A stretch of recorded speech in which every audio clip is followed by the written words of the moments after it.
So, as you know, the survey on AI took place in June. The majority of panel members who responded said that you had some awareness of AI and AI tools. ChatGPT, unsurprisingly, was the most known and the most used. 74% were aware of it, 29% of you had used it. But over a third of you said that you hadn't used any AI tools at all. Many respondents, like this one in the quote on the right, acknowledge that AI is little understood by the sector and that it's important not to be left behind if this technology starts to become integral to the way that we're working. And indeed, although respondents may have played around with some of these tools, less than a quarter of you said that you'd used AI tools in your organizations. Those of you who had were most likely to have been experimenting with using AI for planning for the future, so some ideas generation type use cases, as well as for analyzing or interpreting data and for generating marketing content. There was a real awareness, though, of the potential this technology was offering specific to the heritage sector, and I think that's really exciting, and we will be talking about that today. And this quote on the right from someone saying, you know, it's potentially a complete game changer for many digital archiving processes. But as I said, at the moment, the sector hasn't yet been able to kind of make the most of this technology yet. We asked whether, on balance, AI presents more of an opportunity or a risk to your organization. And almost half of respondents, 44%, think AI presents an opportunity for the sector. But there were still more than 1 in 4 who think it presents more of a risk. And I know Joe is going to pick up on some of that shortly as well. And then finally, less than a third of you said that you were confident that you'd be able to find the information or training on possible uses of AI. 41% said you were not at all confident. And this final quote was very useful, I think, for us thinking about how to kind of frame some of this session. It'd be useful to know more about some of the basic techniques. How does one frame a question to get a precise answer? It'd be useful to know the parameters within which AI operates and how far these may affect the answers it gives to specific questions. So thank you to whoever wrote that. I'm going to hand over to Joe now for an introduction to AI. Thank you very much. So this session has been created specifically for people working in the heritage sector in like a broad range of roles. So although most of my own experience comes from the marketing and the comms side of things, I've tried to also sort of tiptoe a little bit into some of the applications beyond that. But this is very much made as a general primer for all levels when it comes to thinking about AI and beginning your individual experience. The word journey is used a lot, so I'm going to avoid that. Your individual experience with it. Also, just to say, these slides are going to be sent to Heritage Pulse, who will distribute them. So don't worry about writing down everything as we go along, because you will get a chance to have the slides as well. So I'm really excited about this session. If you've seen me talk before, you know that I go off script quite a bit, kind of follow what seems to be the energy of the room. And let's pop in and sort of see what happens. So here's a very quick agenda for today's session. We're going to have some opening thoughts on AI. We're going to then look at some very recent history, some terms as well, just so we have sort of a base level theoretical framework going forward. Then we're going to look at a couple of different applications for AI, specifically in the heritage sector. So we'll look at copywriting because that's one that often gets brought up with AI, although might not be the most useful. We'll look at generating ideas. We'll look at working with data, which I think is going to be relevant to everyone here and something that I love. And then we'll also look at learning too. Then we're going to have a very brief discussion about prompt engineering, which is a fun topic. Then we're going to sort of sit back and think about how we can stay curious, how we can make learning about AI something that's actually enjoyable rather than something that fills us with dread, which is a theme I will come back to occasionally. And then we'll look at some critical perspectives in AI as well.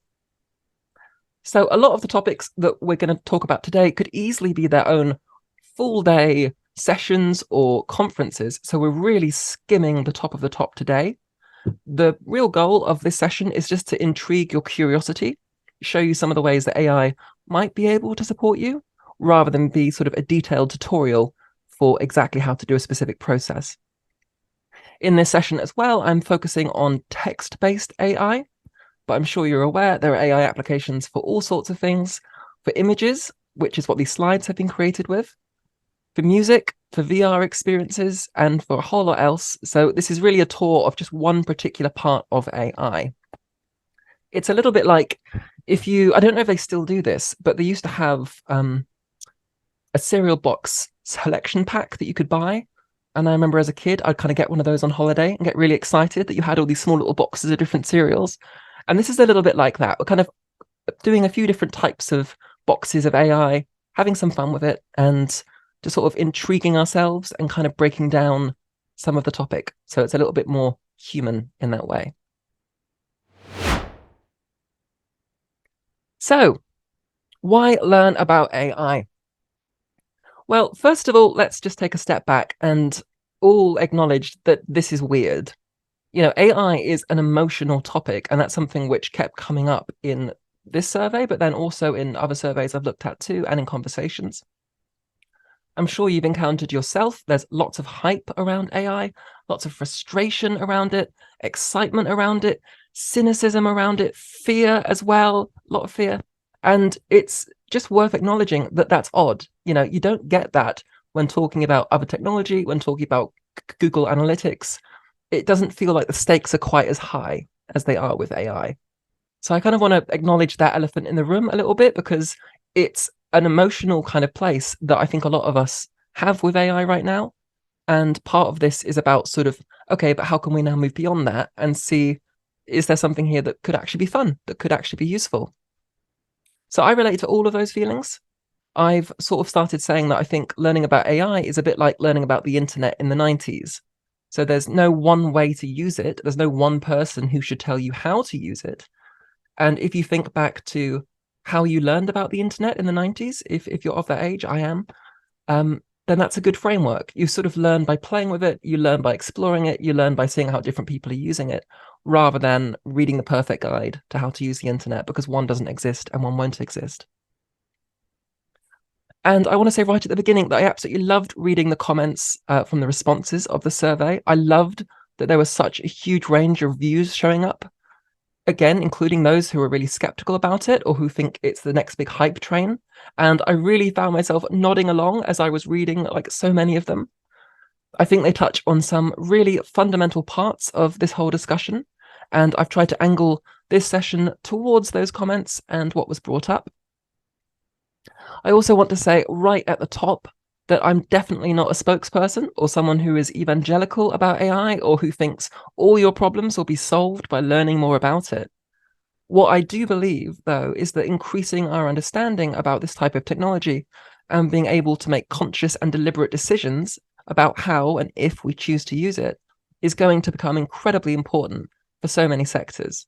So even if you learn all about AI and you decide that you absolutely hate the idea of it being used in any part of your organization, I think there's still a benefit in learning more about the technology, even if just it allows you to critique it better and argue against it in some situations. So it's sort of raising a general level of literacy and confidence in having those conversations. So wherever you are across this spectrum of loving AI or hating it, I think developing the confidence to talk about it is only going to be a good thing. And also just to say that for me, AI is very much about improving the quality of work, not about improving the speed of work. There are definitely tools that will make things faster, and we'll touch on some of that.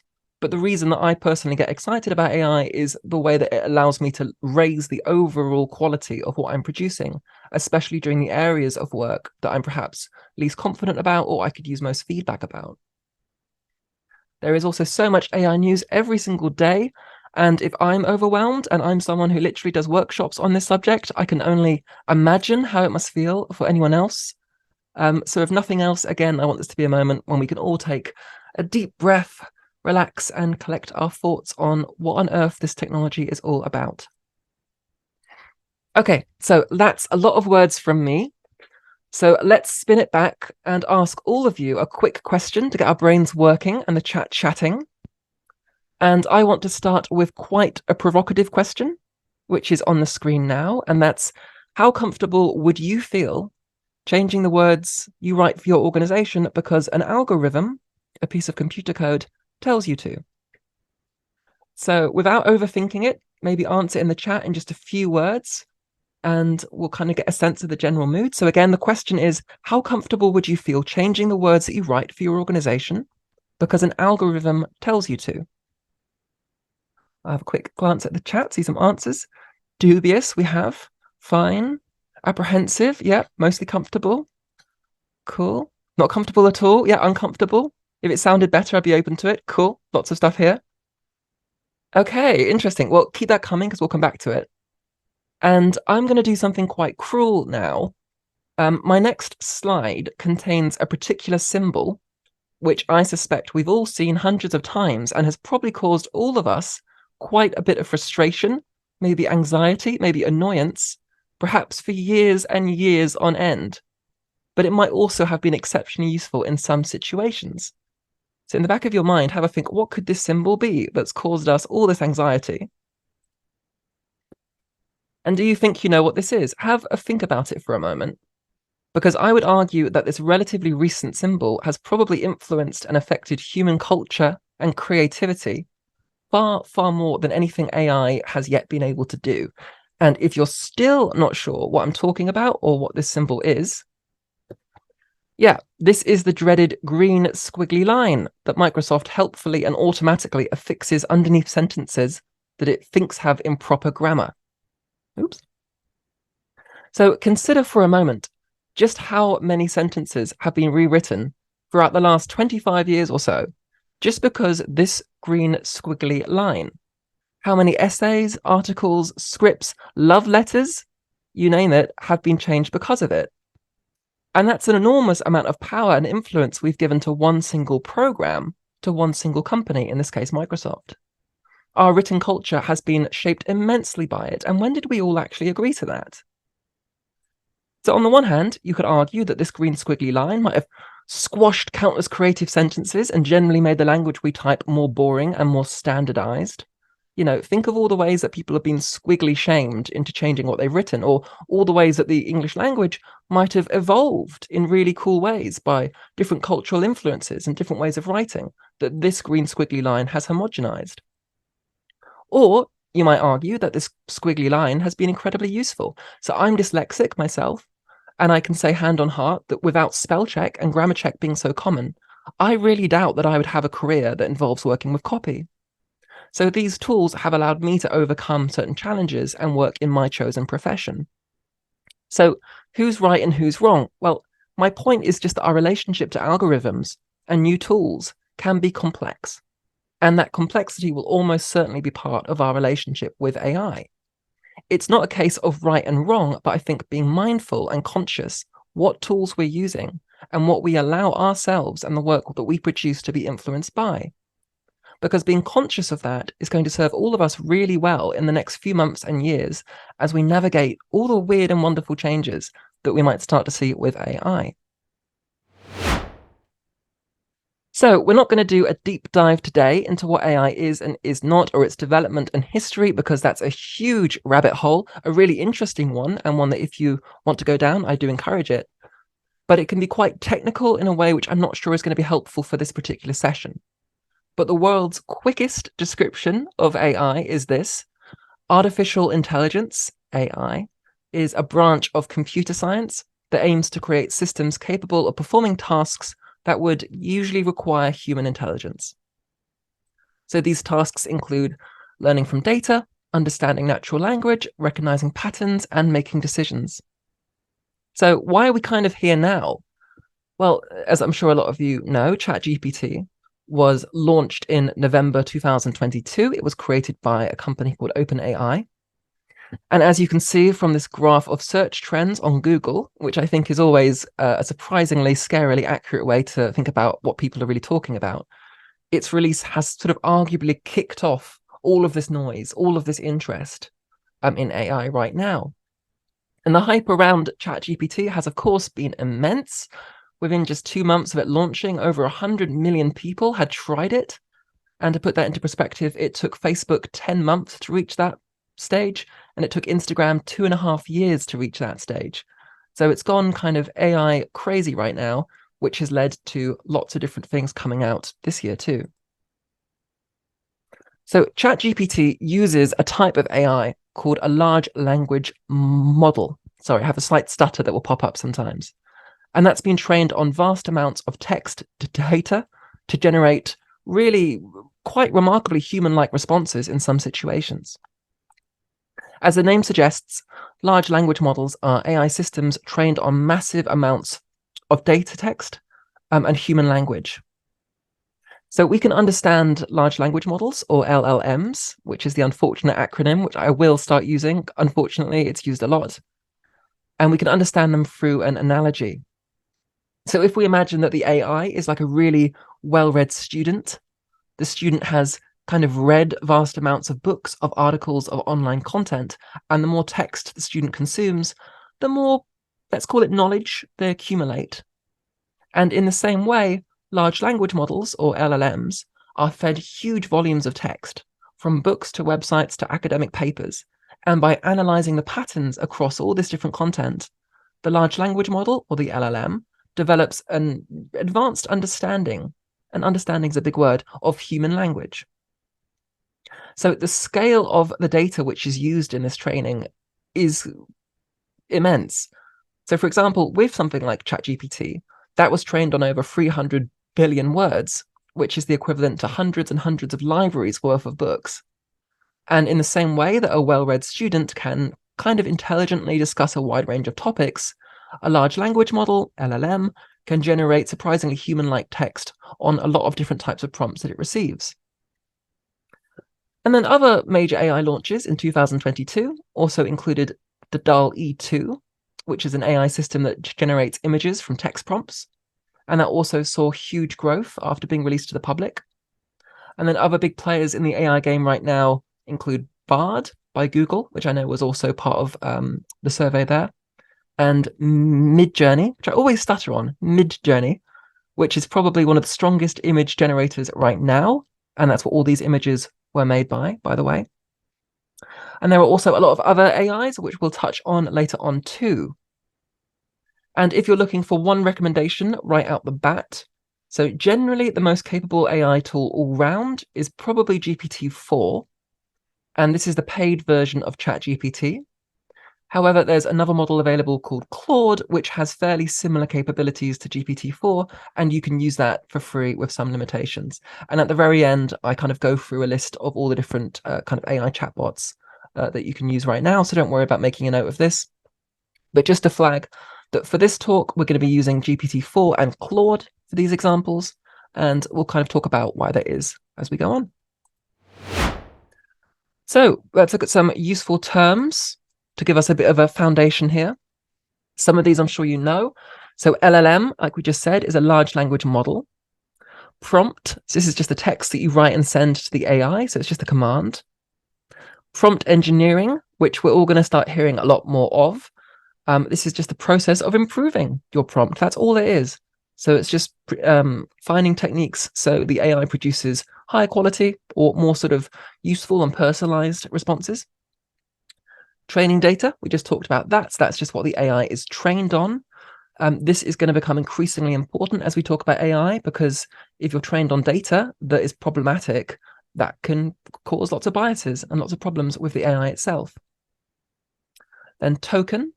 So for simplicity's sake, a token is usually meant to mean a single word, but it can relate to any other piece of information. So when you hear that GPT-4, for example, can process around 8,000 tokens, that usually means it can handle prompts which are around 8,000 words. It's an imperfect translation, but that's sort of a good way to think about it. And then hallucination, which is a fun one. So sometimes AI systems can literally invent stuff.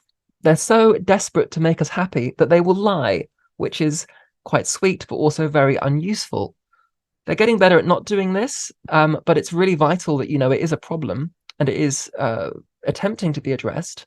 Some AI systems are known for doing it a lot more than others, and we might talk about what those are, and you might experience this in your own experiments too. So this is a quote that I pulled out from the survey. AI is and has very wide potential to be used in many forms of activity.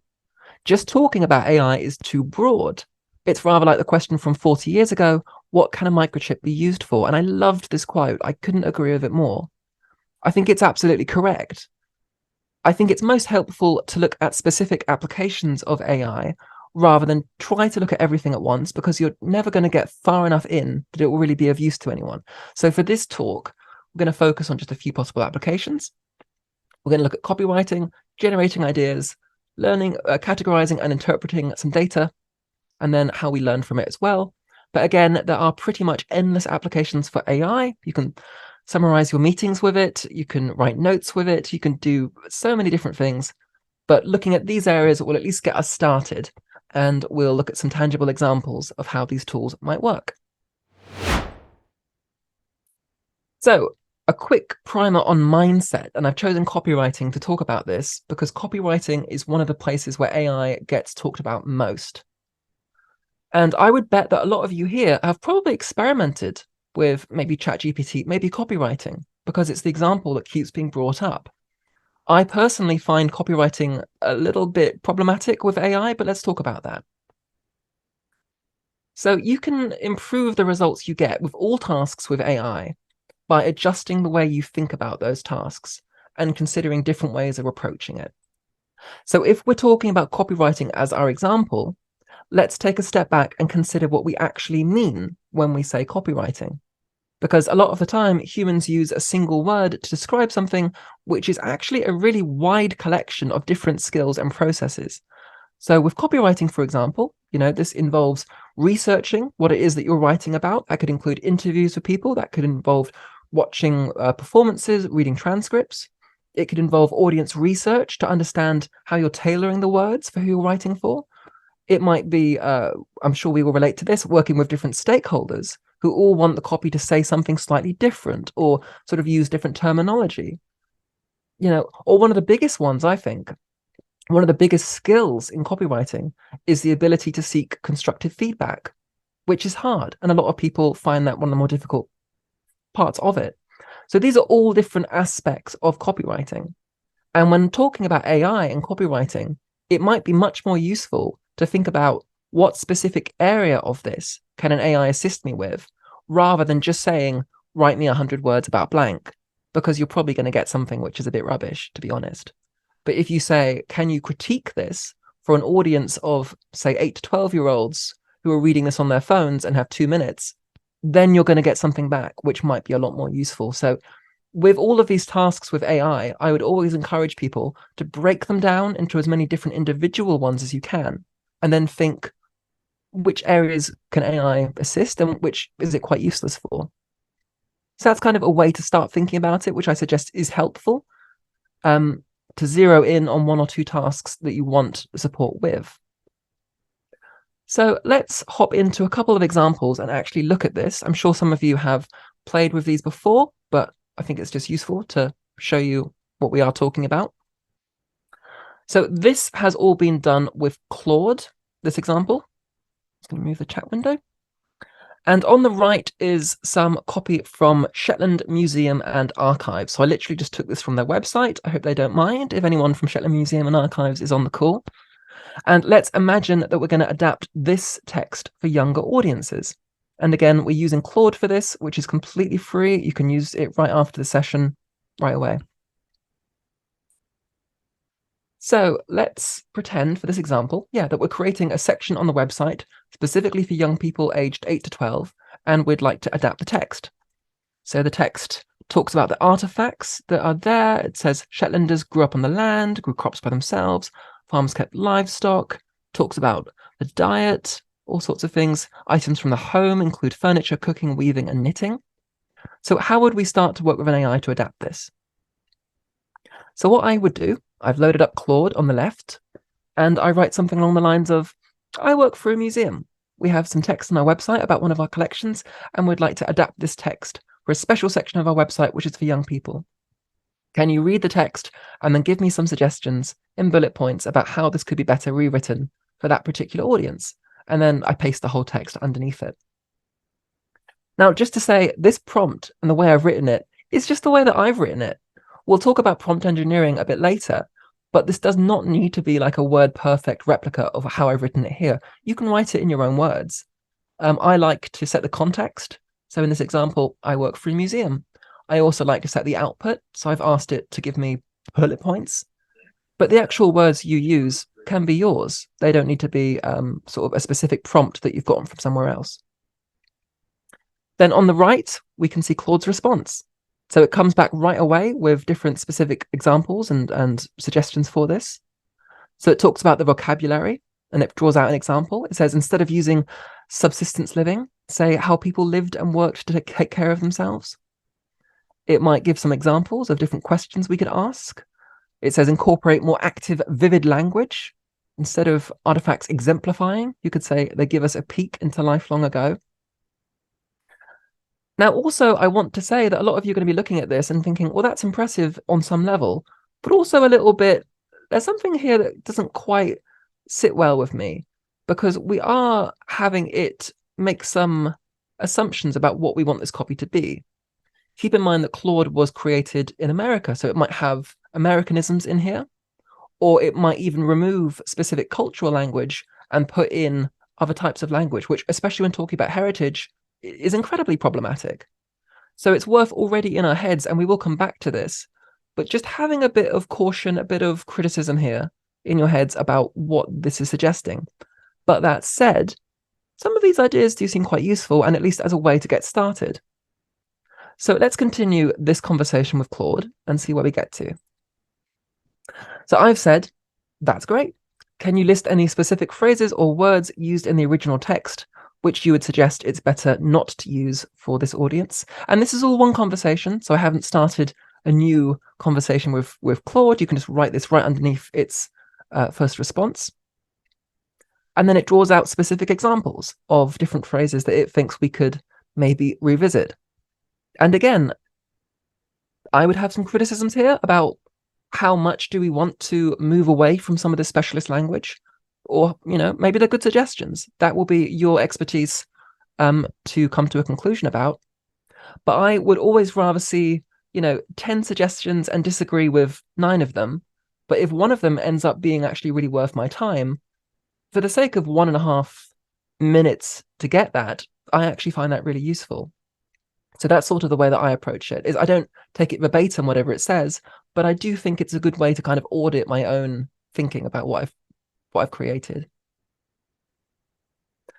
Then after that, I say, okay, cool. Based on those suggestions, could you rewrite the original text and present me with a draft of how the revised version might look? And it's very happy to do it. It says, sure, here is a brief rewrite. And you can see that it's actually then produced a draft that if we wanted to, we could work with. This is also quite useful where if you're someone who just gets very, what's the word? When you see a blank page, you find it hard just to get started. And I think something that's quite useful with this is if you're the kind of person like me who would rather edit something, even to the point where it's no longer resembling what you started with, this can still be a good way to hop into it and to get your brain kind of working in that way. So I'll leave it up to you to decide how good this copy is or is not. That is not up for me to say. I think every person in every sector will make their own decision about what good copy is, about what good examples are. But it's there if you want it. And this is one of the applications of AI with copywriting. And then let's go further. So now let's transition from copy to ideas. So I say, we'd like to create some short videos on this page for this audience. The videos should be under 2 minutes long. This is just an example that I've come up with. Shouldn't be expensive to make, but should be interesting and educational. Based on what you know about this collection, can you suggest some ideas? And then it's come back right away. It's suggested maybe a stop motion idea, a mini mockumentary, a skill demo, a Q&A with a curator, a time lapse of a boat building workshop. And I actually really like quite a lot of these ideas. I don't know about you. Again, you'll be the best experts. But this is, for me, a really useful way to get my brain firing and to think, okay, maybe I like the cooking demo idea, but maybe I want to combine that with something else. So it's a jumping off point. But I wanted to show this because I wanted to show how quickly and easily you can transition from a discussion about one subject to applying that to something that's completely different, in this case, making a video. So let's go even further in this example. I say, yeah, I really like that idea, the time lapse of a boat building workshop. It turns out, and again, I'm just making this up, that we actually have a professional filmmaking company who would like to create this for us. Could you write me a draft of the idea that we could send to them before our meeting? And it's very happy to do that. It says, sure, here's a 2-minute, here's a brief for the time-lapse boat building video. And it has the overview, talks about it being 2 minutes long. I like some of the specifics it comes into here. So like the boat builder's hands should be visible working on each step of the process. Title cards will occasionally explain what's happening. Ambient workshop noise will play over the video, but there will be no talking. That's so specific. When I see stuff like that, that just blew my mind because it seemed to actually understand what this workshop would be and give me some actual starting points. Again, probably not perfect. I'm sure it's not perfect, but it at least gets me thinking about some of the different ideas. And if I was writing a brief for a filmmaking company, it would be a useful starting point. But again, just sort of showing how you can transition from different types of work really seamlessly with a tool like this. Let's go one step further. So I say, okay, cool. Can you write a potential filming schedule, an itinerary for this shoot, including time for breaks, lunch, and anything else that should be taken into consideration? The shoot would begin at 10 in the morning on a Saturday, and we have the space until 4:30, and it comes right back. Sure, at 10 in the morning, we arrive, review the shoot plan, prepare the area, health and safety checks, and it gives me a draft that I can use right away for kind of sketching out this idea in my head before I might go and take it to maybe my director as a proposal. So I kind of have an idea in my head already of what this could be. Again, not going to be perfect. I would audit this. I would critique it. I would think, what has it missed? But it gets me started. And if you have a brain like me, just getting started is sometimes the biggest hurdle. It just blows my mind when I see stuff like that. So let's move on to some other things we can do. Let's play with some data. And I'm sure that there are lots of people here who work with data, who love it, who hate it, who fear it. I am all of the above. And one of the most exciting applications for these tools is how they enable us to work with data. I'm not going to go too into the weeds with this because your own use cases here will be quite specific, but I thought it would still be interesting to show you kind of a rapid fire example of how you can work with data with different AI systems. So here we have a spreadsheet of data, which represents every single artist in the Museum of Modern Art's in New York collection. And I'm going to briefly show you some of the things you can do with this in GPT-4. So first, I just uploaded the spreadsheet directly into GPT-4. There's a button you can press. You just choose your spreadsheet. It's in there. And I just wrote, please create a visualization to show the date and birth of these artists. For background, these are all artists in the MoMA's collection. And you can see it says, okay, cool. I'm going to look at the spreadsheet. It comes back, identifies what the different parts of the spreadsheet are. It then says, to visualize the birth dates, I propose creating a histogram that displays the distribution of birth years. This will give us an overview of the general time periods in which these artists were born. Would that work for you? What a nice question. So I say, sure, that sounds great. And it comes back right away. It creates it in the chat. And it says, here's the histogram showing the distribution of artists' birth years in the MoMA collection. It even draws out a few observations too. And I'll keep going into this example, but also just to say, a real life example of how I use this all the time is when I'm looking for blog topic ideas. So if I have lots of data and I'm fine to share it, I might upload it to an AI and say, what are some interesting blog ideas that we could get from this data? What are some observations that we could draw out that might be interesting for our audiences? And that's a really fun way of working with this data too. And then it asks, would you like any additional analysis of the visualizations based on this? And I say, could you adapt this visualization so it also indicates the gender of the artist, perhaps orange for female, green for male? Which it happily does, even follows my suggestion of the color. Here's the updated histogram. And then moving on, I say, can we make the graph a bit more visually interesting? We'd like to use it on a poster, but it looks a bit dry. It does its best. It's still quite dry, but you can see that it does take feedback as far as visualizations. This is one area that I think it's going to improve in quite a lot because they are working with how to do more visual design elements with GPT-4. But as you can see, that's kind of what you get. It'll always try. And then I say, okay, cool. This is all the same chat, by the way. We're doing a project just on British artists who were born between 1910 and 1940. Could you create an amended version of this spreadsheet that only includes artists that fit within that criteria? British in this context includes Scotland, Wales, and England. And it's more than happy to. It says, okay, I've created an amended spreadsheet that only includes British artists who were born between this time and this time. You can download the spreadsheet here. So this is something which you could do on your own, just with Excel. A lot of people would find this to take quite a while to separate out the different birth years, the date years, to categorize it, to cross-reference all the things, and then to get a new spreadsheet. So this, for me, is just a time-saving tool in this specific example, but it's a quick one, and when you're working with so much data all the time, and you want to create different sort of sub spreadsheets from your initial one, being able to ask in natural language is a real time saver for me. I would still audit this. I would still double check it a few times. Generally, I find it's pretty reliable with this sort of extraction.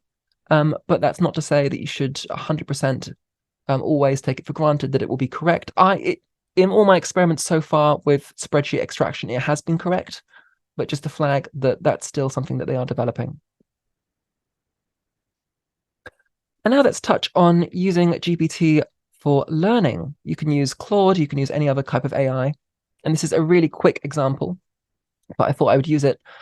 So one of my favorite applications for AI is learning or breaking down complicated ideas into multiple parts.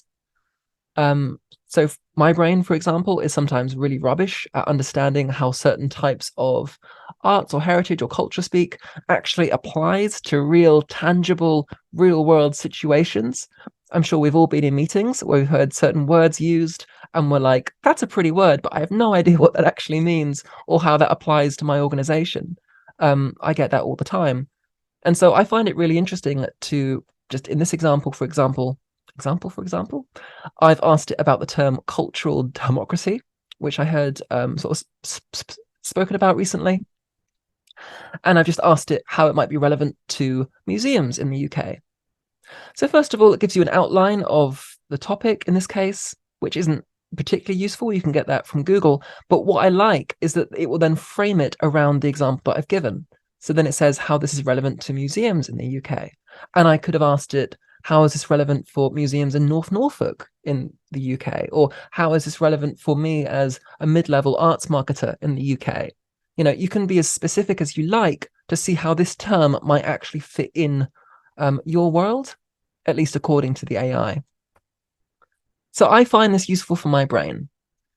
The way that I talk about learning with AI, and I think that learning with AI is one of the least explored parts of this, but one of the most fun, is that the reason it's different than a search engine is because you're tailoring it around yourself. You're not asking for what is something in this abstract idea, but what is it in relation to me? What can me, as in the way that I work, the field that I work in, the people I work with, how does this relate to me? And that becomes much more useful for me anyway, than just learning about topics in the abstract. Again, we'll come back to some criticism about this. But for my head, I find it a useful way to learn. And also a fun thing to do with these tools is to ask it to break tasks down into 10 steps. I could have now said, cool, could you now give me maybe 10 steps for how I could improve community engagement if I'm working for a museum in the UK? How would I start? And then how would I start the first step? Can you break that down into 10 steps too? So yeah, something to play with, something fun. And the more specific you are, the more useful I think it is too. So prompt engineering, which we touched on before, is one of the key concepts is useful to have under your belt when working with AI. The better you become at creating and optimizing your prompts, the higher quality your results will usually be. So when we interact with an AI, prompts are not just questions or commands, they're sort of more like stage directions. So you're providing your AI with a context, a character to play, or a perspective to adopt. So our role isn't just to ask AI questions, but to direct it. And this means we have to be sort of mindful of giving enough context about the task, information about the goals of the task, and a type of output which is most helpful for us. So my framework, and this is just mine, you might have your own, different people have different prompt engineering styles. Yep, you can have styles for prompt engineering. That's the weird world we're in. But mine, if you want something just to get started, is think about the context. So that might be the organization you're working for. It might be research that you have, might be the data that you want to work with. Think about the goals. So this could be the audience you're creating the work for. It could be the stakeholder that you're engaging with. It could be a campaign objective. And then think about the output. So it could be a certain type of style, a tone of voice, or a length. Going back to that example earlier, remember we asked it to output in bullet points when we were asking for feedback on the text for young people. So you can ask it to output in whatever style you want. You could say, please critique this in a poem if you want to. So think about how you want to receive the information and have it be tailored specific to you. And that's a good way of doing a good prompt. But with a lot of this stuff, it is just trial and error. And it is a case where there's no one perfect way to prompt. There's going to be a way that works for you and certain principles that you pick up by trying out the tools yourself. But let's go a little bit further into it. I'm not going to read all of this out, but you can come back to this on the slides later if you like. But some general principles to think about is just how vague or specific is your prompt. You're going to get a lot more interesting results with something like, write 100 words on the therapeutic effects of having a cat, then just write about animals. The more specific you get, the better you're going to get. It's like working with a human. If you really tell it what it is you're looking for, you can get some surprisingly good stuff. But if you use it in a way that's quite vague, you're not going to get much that's useful from it. So yeah, I won't go through all of those, but they're fun to think about. One fun thing too is if you have sort of a tone of voice guide for your organization, these AIs are more than happy to stick to that. So that's also a fun filter to do.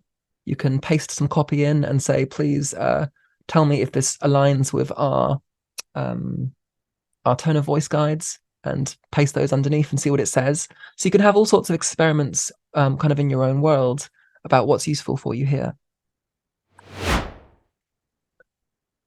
So let's get into some critical awareness. Lots of stuff to cover here. So all of these, again, could be its own conference almost. So really, I just want to start a few of these conversations in your head and to see where we get to. So the first one is, does it actually work? And this is one of the most fundamental questions with AI, particularly with something that has so much hype around it. You're going to be the best judge here. And a lot of working with these tools is going to involve separating out the hype or the overpromise and thinking, what are the day-to-day realities? What can I actually use this for? And what am I getting? A useful test when working with an AI is to have a conversation with it about a subject that you're already very knowledgeable about and see how accurate and how reliable its responses are. Typically, when I do this, I'm fairly impressed. But as things move forward, I start to notice more and more issues. So it's a useful to kind of test the stuff out and to kind of separate in your own head if it's effective or not. Again, there is no right or wrong answer. I 100% encourage all of you to come to your own perspective about this and to be a bit wary if someone is telling you with authority that, yep, this tool is definitely the best thing for your job. You should definitely use it all the time. I always say you're going to be the best judge. And how you apply these tools is going to be something that you individually will be the best person to understand. So in that way, it's a bit of a motivational point. I want you to feel like you can have the confidence to explore this and start to develop your own mindset for it. Similar with hype. You're going to get a lot of people trying to sell you stuff with AI. I bet you probably all received emails from people trying to sell you stuff with AI. There are going to be lots of buzzwords that people are sprinkling in. In my mind, that's mostly to confuse us, so we don't know what we're buying. So do take care. If you're not understanding the technology or if you're not understanding what it is you're getting, ask questions, be wary of that. Hype does exist, and unfortunately, people are trying to make money off it. I appreciate that I'm doing a talk about AI, but hopefully at least the point that I'm making is that have some cynicism a little bit if someone's saying that they're an authority. My own perspective is just one of many. And hopefully we'll get to the point where all of you feel confident having your own perspective too, which is just as valid as mine and will be more valid for your, obviously, individual jobs and individual sectors. There is really no substitute for directly experimenting with AI systems yourself to develop realistic expectations. So being hands-on is always going to be the most useful thing. You can read all the articles you want about AI, but if you're not actually trying the tools out yourself, you're not really going to be jumping in there and seeing what it can and can't do. And then also on hype, I say, please keep talking to each other, see what works, find a way to share different ideas, learn real world applications.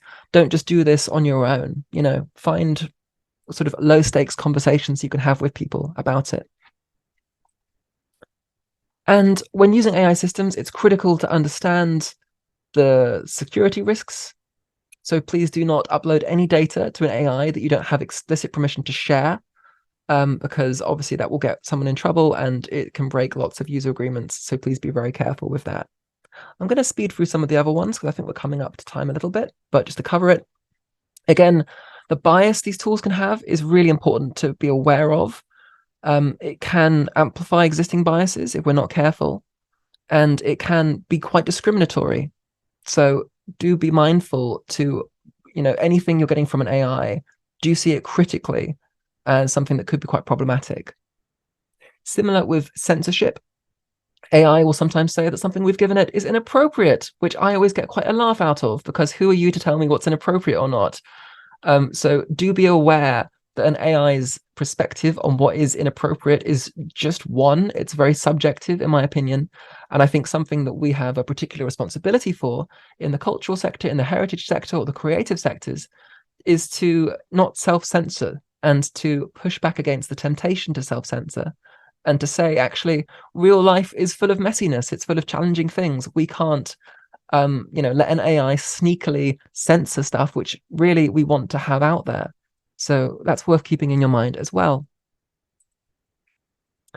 Then accuracy, we touched on. AI hallucination is definitely an issue that can happen. And reputation is also something right now. Using AI work and trying to pass it off as human created can be seen as deceptive. Different organizations are going to come to their own kind of points on how happy they are using AI to create different types of work. But that's definitely a conversation to continue. And copyright is its own massive area too. And this is one just to watch, because right now, honestly, the sector and lots of different sectors are trying to figure out how copyright intersects with AI created work. I'm following this very closely, but it changes all the time. So just something to have in the back of your mind already. I'm going to skip over this one, but you can come back to it in the slides. There's a few examples of different prompts that I always think are quite fun, of how we can talk about AI rather than talking about, is it going to take all our jobs? I find it more fun to talk about what are some fun tools you've played with recently, or what are some evaluation frameworks that we can use for AI. But I'll leave that in the slides. You can come back to it if you want. And then where to now? So I've put up here just some popular next steps if you want to continue your AI, let's call it journey, even though that's cliche. So we have some popular chatbots here. We have GPT-4, we have ChatGPT, Claude, which I kind of steer people towards if they want to play with a strong AI that's free. You have Bard, Talk to P, which is a fun kind of more of a therapeutic one, and Bing. And then some image generators up here as well, and some recommendations for, there's a website called Future Tools, which has lots of different types of free tools that you can play with. And then some different YouTube channels, which have some good developments as well. So I would come back to this slide as sort of a jumping off point for trying out a few of these tools and just following your curiosity. And I'll be really quick here because I think I'm past time, but I just want to assure everyone here, especially those who remember the era before the rise of the internet or social media, that AI really isn't a field exclusive to people who are super technical or are really immersed in new technology, or who are from Brighton and have nose rings. This isn't just for us. Rather, like the internet itself, this is something which can be really beneficial to people at all levels of technical confidence. The best way to begin your journey with AI is embrace the fact that these tools are new, and that every single day people are discovering different things they can do and different ways to enjoy them. So it's really about playing with them, throwing yourself in, and remembering that your opinion and your perspective is really valuable here. And there are going to be lots of different perspectives that you encounter. So just kind of keep that in the back of your head. So alongside this, I would also sort of say that a really good thing to do is create a place in your own organization maybe a conversation thread on Teams where people can post different experiments they've done with AI, and you can kind of talk freely, make jokes, and just have fun with it, and seeing what possibilities come up from trying tools in different ways. So yeah, overall, just keep talking to each other, throw yourself in, don't worry about doing it perfectly. Remember what it was like when the internet first emerged. There was no perfect way to internet. There's no perfect way to AI. As long as you follow the fundamentals, you don't put your customer data on there, please don't do that. But as long as you are safe and responsible in that way, throwing yourself in, trying it out, making mistakes, go for it. See what happens, see what you find useful. And hopefully that's a little bit of a primer to have some fun with it. And I will end things there for the Q&A session. Thank you, everyone. Thank you very much, Joe. That was brilliant. And I think you managed to pack in a huge amount of kind of overview and theory whilst also giving us some brilliant specific examples.